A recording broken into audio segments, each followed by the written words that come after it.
మన శరీరంలో నవరంధ్రాలు ఉన్నాయని అందరికీ తెలుసు. నవరంధ్రాలు అంటే ఏంటి అంటే 9 ద్వారాలు.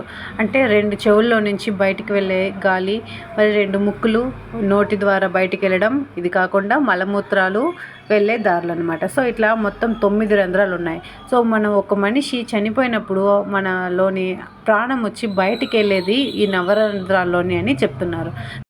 ఏ ద్వారంలో బయటికి వెళ్ళాలి అనేది మనం చేసే కర్మల్ని బట్టి డిసైడ్ అవుతుందన్నమాట. అంటే ఎక్కువగా తప్పుడు పనులు చూసేవాళ్ళు, లేకుంటే తప్పుడు విషయాలను చూసేవాళ్ళు, చూసిన ప్రతి విషయాన్ని ఆశపడే వాళ్ళకి కళ్ళ ద్వారా బయటికి వెళ్తుంది.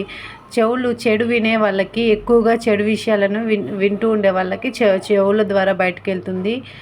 ఎప్పుడు ఏదో ఒక విషయాన్ని తప్పుగా మాట్లాడుతూ ఉండడం, పక్కన వాళ్ళ గురించి మాట్లాడితేనే చాలు, అంటే అసలు మాట్లాడకూడదు, అలా మాట్లాడిన వాళ్ళందరికీ కూడా నోటి ద్వారా బయటకు వెళ్తుంది. ఎక్కువగా ఆహారం పైన మక్కువ ఉన్న వాళ్ళకి టాయిలెట్ వెళ్తున్నాం కదా, మలమూత్ర విసర్జనలు, సో మలం వెళ్ళే దారిలో బయటకు వెళ్తుంది అని. ఇంకా శృంగారంలో ఎక్కువ మక్కువగా చూపించే వాళ్ళకి మూత్ర విసర్జన ద్వారం ద్వారా బయటికి వెళ్తుంది. సో ఇవి నవరంధ్రాల్లో మన ప్రాణం అనేది బయటికి వెళ్తుంది అని మనం తెలుసుకున్నాం కదా.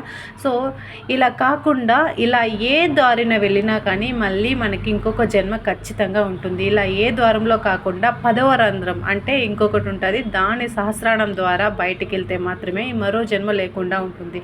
అంటే ఏంటి అంటే మన సహస్రాణ చక్రం అని మన బాడీలో ఉంటుంది, దాని ద్వారా వెళ్ళినప్పుడు మాత్రమే ఇంకో జన్మ లేకుండా ఉంటుందన్నమాట.